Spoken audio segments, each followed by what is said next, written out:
Hey everybody, welcome to the Song Revolution podcast, brought to you by Nashville Christian Songwriters. Nashville Christian Songwriters exists to empower Christian songwriters worldwide. I'm John Chisum, and this podcast exists to bring you valuable songwriting insights, inspiration, interviews, and just all around good fun with some of the greatest songwriters, producers, arrangers, artists, and creatives, and beyond. You can find out a whole lot more about us at NashvilleChristianSongwriters.com. Hello, everybody, and welcome to the Song Revolution podcast. I'm John Chisum, managing partner for Nashville Christian Songwriters, and it's just been a blessing to create these podcast episodes. I have had a blast. I've loved it. We've had over 6,500 downloads since April 1, and it just shows me that you guys are interested in what we're doing. Of course, we are attempting to bring you some of the best in Christian music industry personnel, artists, songwriters, and I'm doing my best to teach and share with you those things that have helped me publish over 400 songs personally that I've written or co-written, but published really thousands of songs with amazing songwriters like Paul Balash and Linda Shazo, Don Moen, Ed Carr, goodness, all those wonderful Integrity songwriters, and then a bunch of great writers with a Gaither-owned company called Star Song Records back in the day, working with people like Twyla Paris and, gosh, who else? Whiteheart. I'm going to mess up because I can't name all of them anymore because it's been too long. But anyway, I've just had such a great time just working with songwriters such as yourself. And I've worked with people from all the way up from amateur underdogs to some of the best in the business. And it's just exciting to be able to capture a lot of that inspiration, information. I've told you guys so many times I don't believe in tips, tricks, and hacks, but the principles that are everlasting, regardless of genre, regardless of age, regardless of style, wherever you are trying to be effective with your songs and your songwriting, we've got something that I believe is going to help you. And I just finished recording a podcast with Tom Jackson of Tom Jackson Productions. And Tom Jackson is the top of the top, creme de la creme live music producer. And he's worked with some of the most amazing people in the world, including Taylor Swift and Shawn Mendes, Lecrae, the band Perry, Jars of Clay, Jordan Sparks, Francesca Battistelli, say that 4 times really fast, Jackie Velasquez, Phillips Craig and Dean, Jason Crabb, Casting Crowns' new song, and many, many more. And I'm telling you, when that podcast airs, guys, you don't want to miss that. I was just amazed at how such a correlation between what we do in coaching and encouraging songwriters and what Tom Jackson does in releasing the performances of these world-class artists and bands. There's just so much interrelatedness, and yet it all begins with a song. It all begins with what you guys do, and that is in creating these amazing portals, if you will, portals into the very heart of God with your songs, with what the work that God's doing in your life sets the stage for you in your own ministry, whether you're a singer-songwriter or a worship leader, or you want to write for other people. Tom's episode, I think, is going to unlock some great things, and it really echoes a lot of the things that we always say here on the Song Revolution podcast that I think could be very, very helpful for you. So don't miss that one, and take advantage of all the other episodes that we have. We've had some fantastic people. I think I've had over 800 downloads of the Making It in the Music Business episode, which was one of our earlier episodes with John Mays, who is the head of A&R for Centricity Music here in Franklin, Tennessee, that is the home of wonderful artists such as Lauren Daigle, Jason Gray, Johnny Diaz, and many, many more. So that was a fantastic episode. But I've also had Chad Segura, who is VP of Publishing for Centricity. I've had some singer-songwriter hopefuls called Drakeford. Who else have we had? Great people, great people. And then every other week, I try to bring you something inspirational, something that will help you achieve the kind of songwriting success that you long for. And that's really what today's episode is about. Because the world of songs and songwriting and music publishing have definitely changed in the 30 plus years that I've been involved with it. I mean, just as in book publishing, television, movies, and all forms of art, entertainment, and intellectual properties, technology technology has just forever altered the way our music is delivered. Really, seriously, who creates it, who owns it, who controls it, and how fans are attracted to what you do as a songwriter, whether you're out pitching songs to other artists to sing, or whether you're developing your own platform as a singer-songwriter, worship leader, whatever. The rules have really not changed as far as what makes great art and what makes great music. The delivery mechanisms have changed, and that's not really totally my topic for today. We might get into some of that. And I kind of say it like this, guys. The good news is also the bad news that anyone can write a song today, and no matter how good or how bad, they can record it on their home computer and have it uploaded on YouTube in about a half hour. So that's the good news and the bad news. I think probably the bad news, for me and for those of us who are paying attention to this sort of thing, is that the result is a sea of mediocrity, mediocre to very bad songs that no one cares about. So it's very difficult. I mean, you get online, and years ago, someone estimated that there were already over between 6 to 10 million songs on the World Wide Web. So just imagine how many there are now. That book came out 6 or 7 years ago. So we're going to reach 1 billion songs probably, in the next couple of years. But it's just crazy. So, today I really want to unpack a little bit of the myths surrounding our ideas of real success in songwriting. I really believe that God has real success for us. I've experienced a lot of success in my career and in my ministry. There have been a lot of things that have gone into that, and I found myself, by the hand of God, right in the middle of a developing publishing and Christian music industry that grew up. It just blew up around all of us. And for those old timers like me that have been in it a long time, some people have become very cynical and feel that we've seen the best of it and it's dying out. Well, I really disagree with that. I think that we're just in a transitional time where we're figuring out again the mechanisms. And I believe there will be a song revolution. I really believe that what's happened is we've been flooded with so many bad songs that we've just lost the value. Songs have become cheap. Technology has made music and intellectual properties cheap.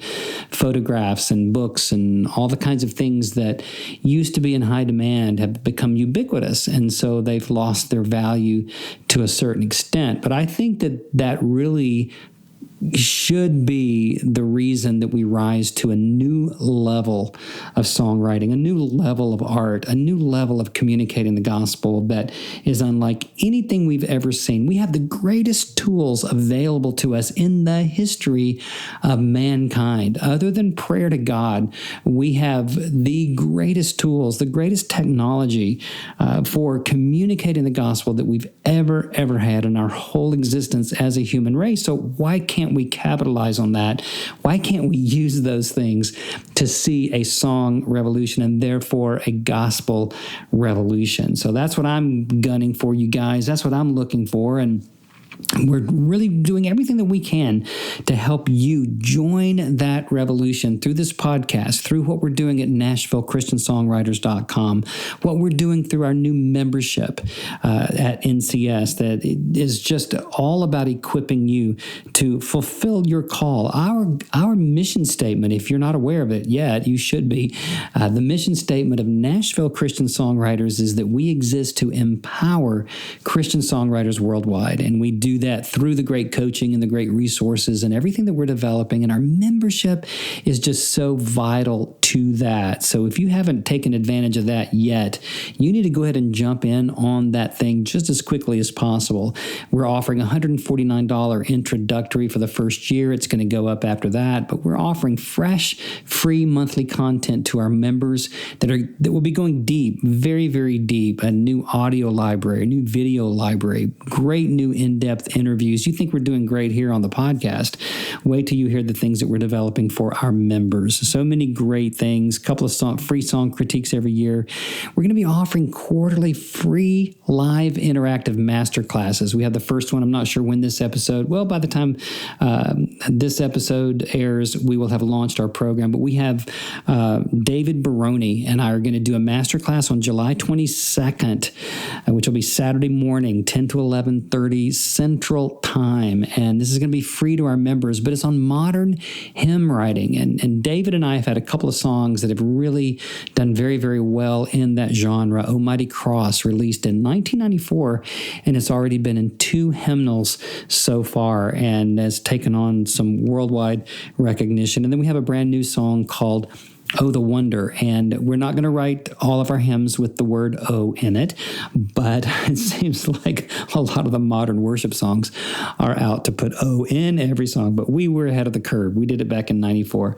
But it just kind of happened coincidentally that the 2 songs that have been big for us in the modern hymn style have been using the word "oh." Anyway, O Mighty Cross and Oh the Wonder. Oh the Wonder is in a New Classic Hymns, which that seems like an oxymoron to me, New Classic. But anyway, that's what they called it. New Classic Hymns of Faith with Brentwood Benson that came out a couple of years ago. And it's really a great song. Great. That sounded so prideful. I didn't mean it like that. But obviously, it's good enough to get in a project like that and be used. So what we're going to do is we're going to jump online with a webinar style. And again, it's free to our members, but you're going to be able to just jump on there and interact with us. We'll have a moderator. You can ask questions. We're going to be demonstrating. David's going to be at the keyboard. Maybe we'll even do a little impromptu co-write or something to kind of show you guys kind of how we think about it. And that's one of the big points of what we do is we try to help you think like an effective, powerful pro songwriter. And again, back to the point of this particular podcast, what I'm trying to talk to you about today is real success in songwriting, because I think that it is contextual.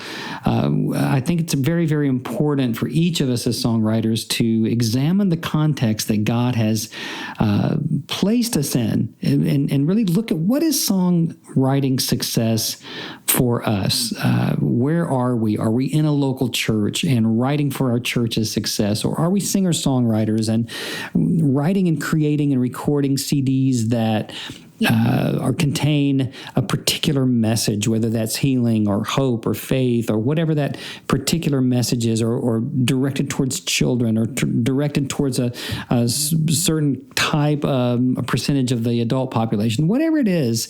It's like, what is your context? And so that's the first thing I would ask you when we talk about what is real success, is what is your context? Because I'm accused sometimes, and I think this is wrong. I don't think that I should be accused of this, but sometimes people feel like I might be trying to shove everything that people are writing into one small little funnel of contemporary Christian radio. And the truth is that that's the last thing that I'm doing, because success is contextual. It's got to be about where you are and what you need.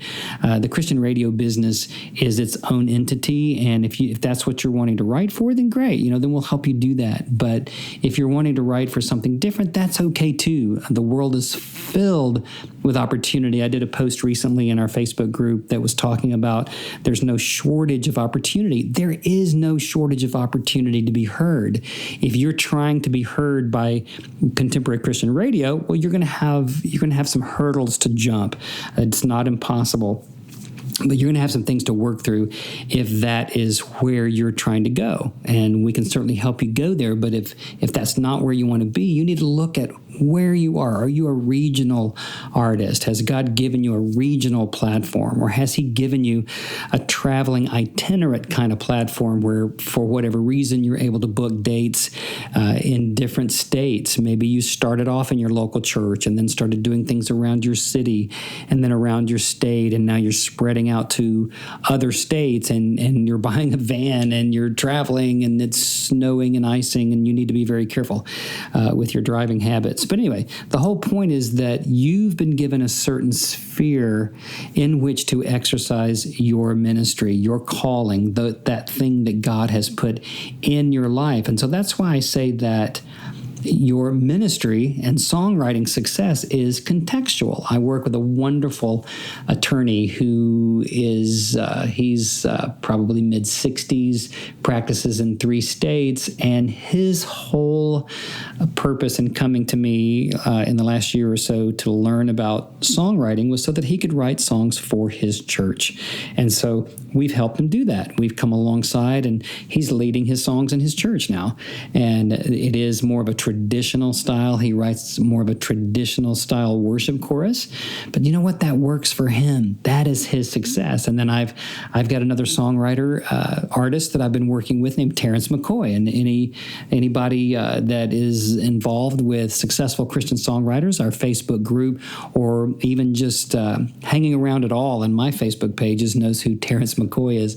Terrence is a Cajun guy from down in Houghton, Louisiana, and we've helped come alongside Terrence, and we've helped him craft a whole new ministry that is contemporary Christian radio with kind of a rock, soul, Louisiana bent to it. And we've helped him discover his voice, his signature. And so we're helping him to walk into a new season of success in his context. And he does hope to be on the radio, and he does hope to establish a national, if not international ministry out of what he's doing. So there's 2 different contexts for success. So we have to look at that and realize that God has designed us to be heard. Now, if we are measuring that by other people, then first of all, our perspective is wrong, because comparison, and comparing, that was a blend of those 2 words. Comparing ourselves to others is always a sin. It just always is. I mean, Jesus is the only yardstick. He's the only standard. And we measure ourselves by, what's going on. Are we living in the rightness of the kingdom of God by the power of Jesus? But that's a whole different thing, right?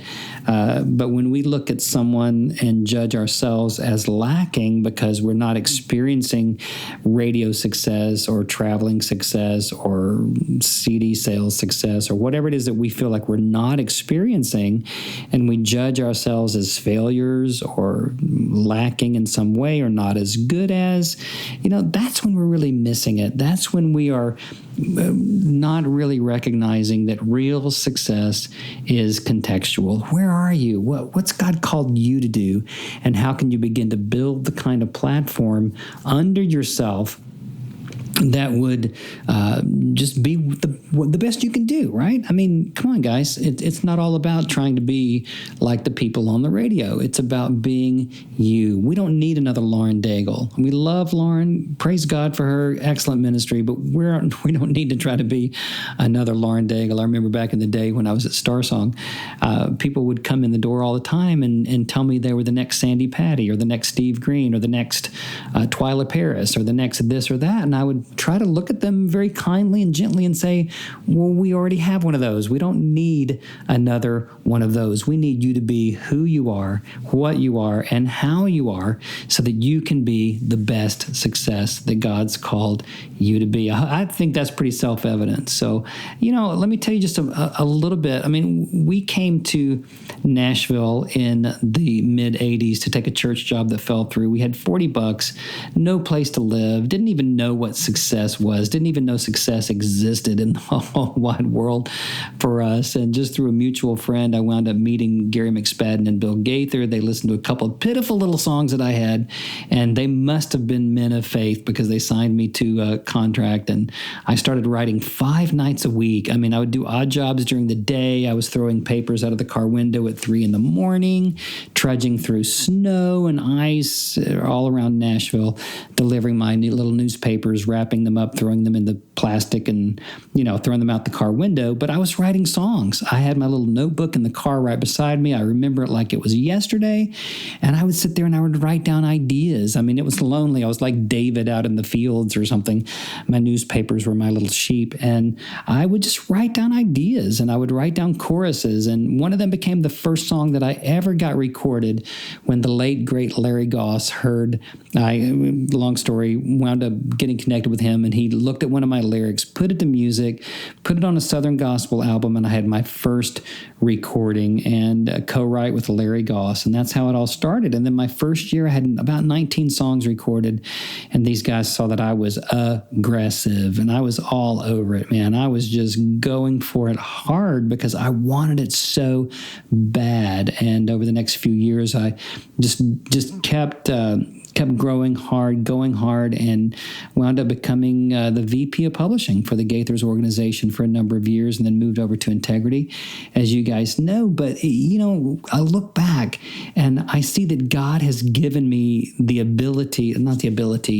experience maybe, of having my songs and the songs I've helped others publish truly impact nations. And I say that in the deepest of humility, because that's something I wouldn't have even asked for. I wouldn't have known to ask for that. And I think of the verse where Paul said that God is able to do exceeding abundantly beyond all that we could ask or even think. I would not have ever even thought that I would be sitting here talking to you today about songwriting success all these years later, even with the success that I've had on the international, platform, and traveled over 1 million miles in ministry, teaching worship and song writing, and the records I've been able to record, and just the impact that I've been able to have. I couldn't have imagined that, but even having experienced that, I would never even envision that I'd be sitting here talking to you. Thousands of people listening to our podcast, signing up on our membership site, and fans on our fan page.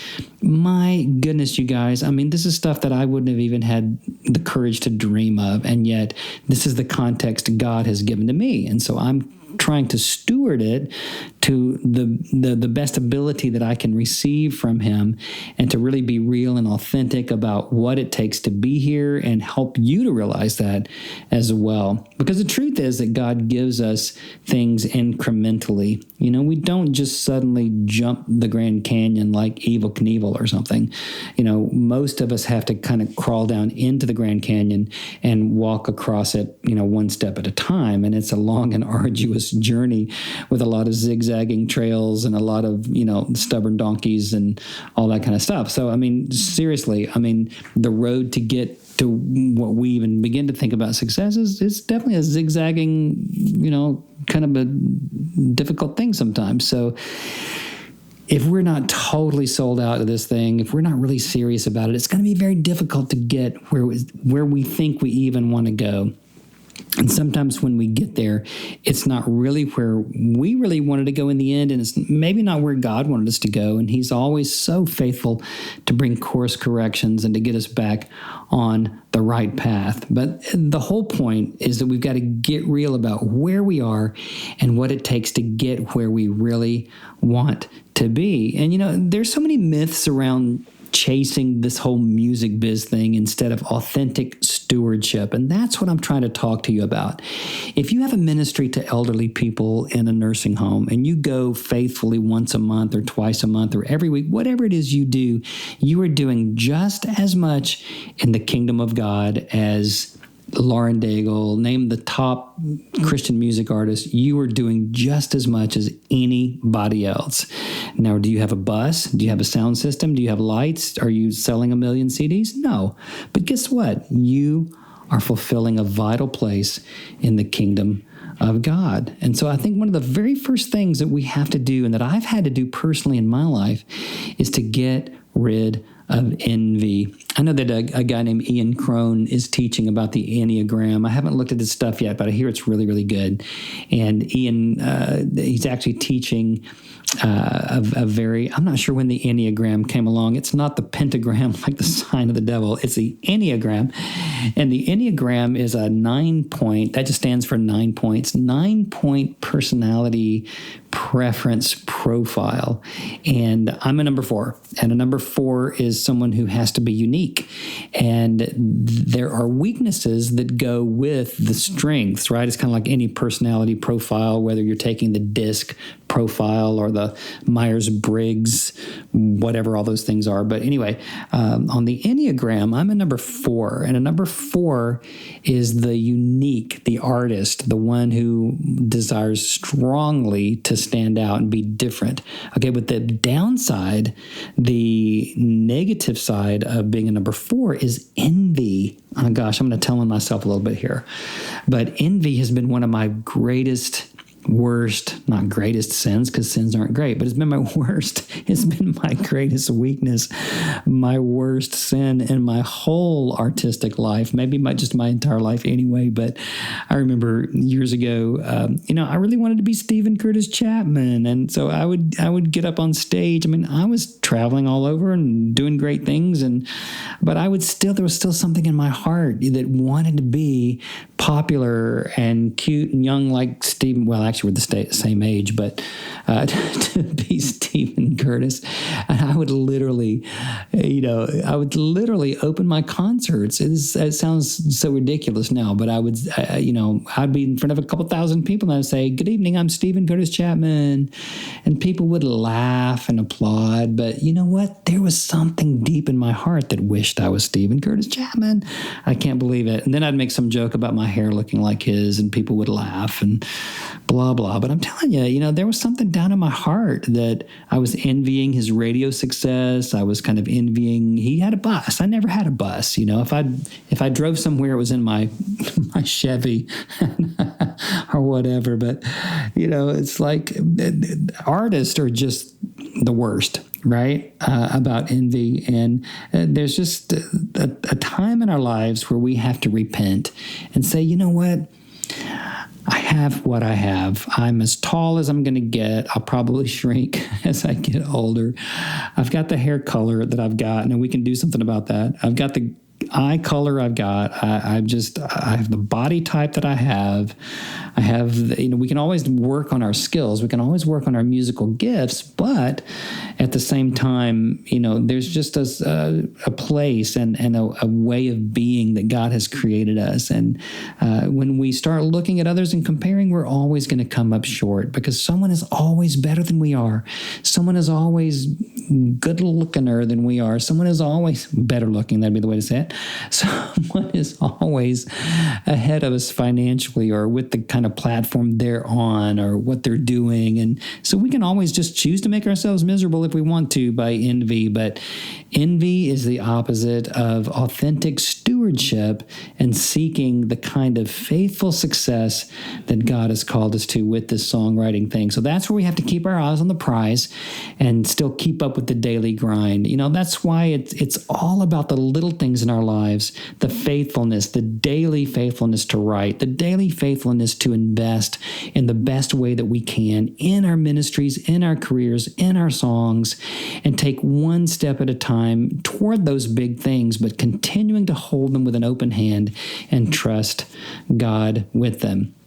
So let me give you a little bit of practical advice for building your song catalog and why writing tons of songs isn't necessarily the right strategy. Because I talk to people all the time who tell me that they've been writing for 20 years or maybe even more. Somebody says, well, I've been writing for 5 years and I've got 200 songs. Well, just because you have that many songs does not mean that you've got 200 great songs, because I agree with what Mike Harlan said on a previous Song Revolution podcast that you cannot keep a great song hidden. God has ways of promoting the songs that he wants to fan the flame of and get them out to the world. And so if you are writing truly phenomenal, excellent, great, amazing songs, you're not going to be able to hide them from the world.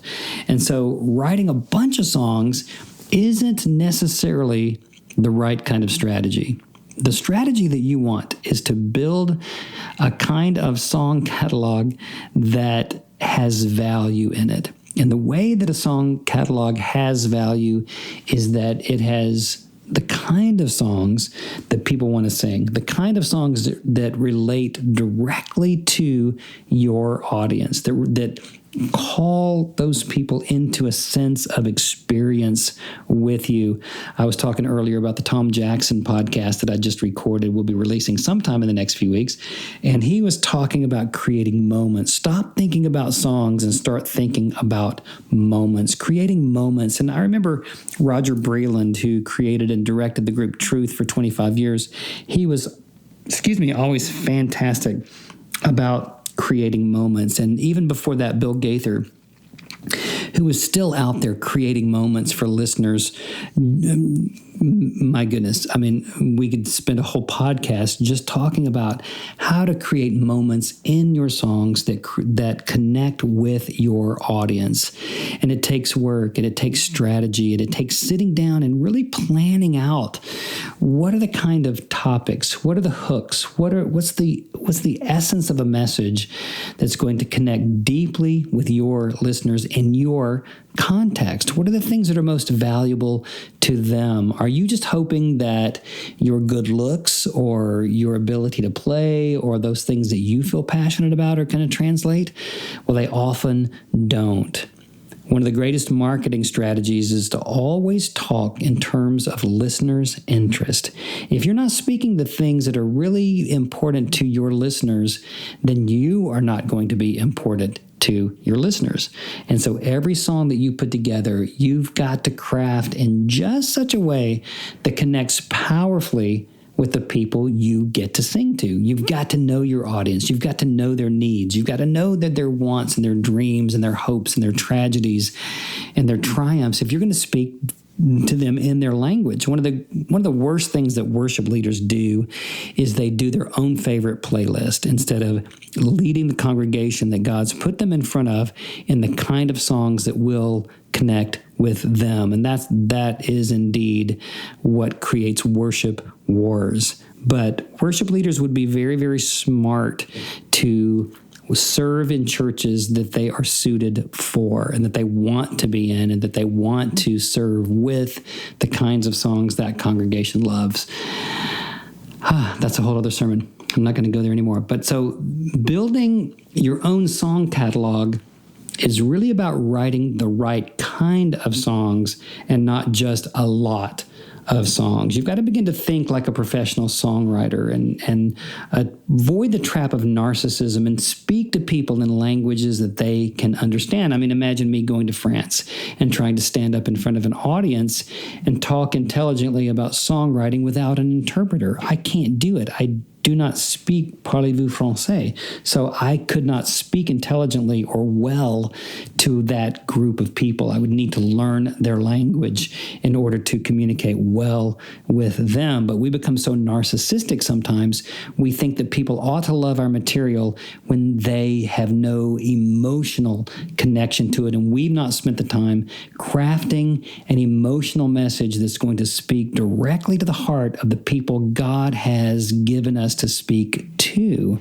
So there's a real importance here of resourcing ourselves with the knowledge of our audience, staying creative in ways that we can reach them, understanding them, being curious about why songs are not working and what we can do to fix them rather than being angry or upset with them because they're not liking our stuff. It's so easy to blame other people, isn't it? It's so easy to say, well, it's their fault. It's their fault they don't like it because this is good stuff. And I run into that a lot. People in my line of work, they can agree with me or not, but the number one thing that I hear people wanting is to be heard. And that is the number one. Anytime we do a podcast about being heard, anytime I do a poll about what's the most important thing for you, anytime new clients fill out my application, the number one thing aspiring songwriters want is to be heard. Well, let me tell you, being heard is not what you need. What you need is to learn how to write. You need to learn how to write like a real pro songwriter, and then you will be heard. Nothing will keep you from being heard.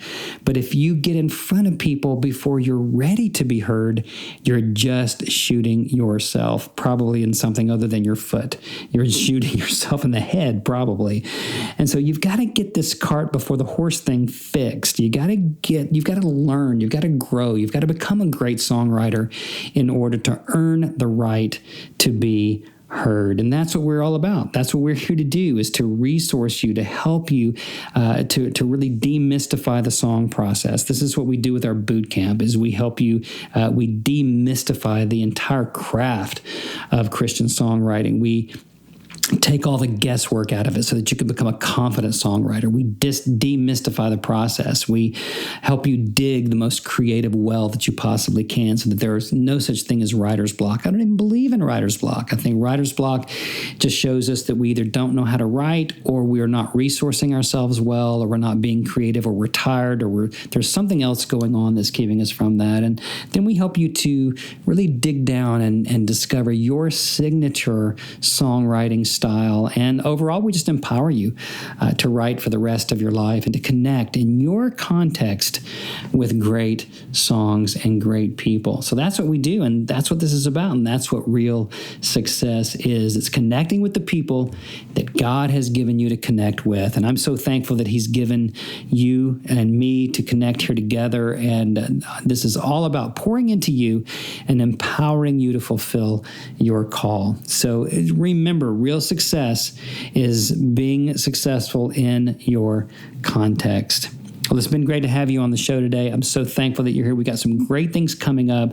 I want to point you to NashvilleChristianSongwriters.com to join our membership. If you've not done that yet, you're doing yourself a disservice, because we have some great things coming up that you don't want to miss. We have great discounts on our October 5 and 6. Successful Christian Songwriters 2017 is coming up October 5 and 6 here at the Gate Community Church in Franklin, Tennessee, and you don't want to miss it. We've got some great people, industry professional people, industry personnel. We've got great artists. We've got panels. We've got opportunities to hear from you. We've got some great breakouts. We've got some on artist development, production. So many great things are coming out. We'll be announcing our headliners very, very soon, but you get discounts on our videos. You get discounts on so many things that we're offering. We're opening a new program called Songwriting with a Pro, or Co-Write with a Pro, where we're going to be giving you discounts on everything that we offer. So you want to be a member. This is going to be an amazing thing. So go check that out. Also, make sure that you go back and listen back through the podcast. I've run into a lot of people that say, "Wow, I heard your podcast, but I need to go back and listen." Let me tell you, you do need to go back and listen, because there's so much that's here that's going to revolutionize your songwriting. So I'm happy, man. I'm thrilled. We've got our boot camp is just up and rocking. If you want to know about that, you can just send me an email at john@NashvilleChristianSongwriters.com, and we'll be happy to tell you all about that. So anyway, I could ramble on all day long, but I'm not going to do that, because I love you. I know you got to get on with your day, but man, we are praying for your songwriting success. Let's get together, and start a song revolution. Love you guys. I'll see you next time. We've got some great interviews and teaching coming up on the podcast. So we'll see you next time. Come join the Song Revolution. Thanks for being here today for the Song Revolution podcast from Nashville Christian Songwriters. We exist to empower you and to bring you some of the greatest inspiration, insights, and important people from the Christian music world to help you write your best and to be heard as the songwriter that you were born to be. Be sure to like us on Facebook, follow us over on Twitter and Instagram, and connect with us through our Facebook group called Successful Christian Songwriters. Until next time, I'm John Chisum, calling you to a song revolution.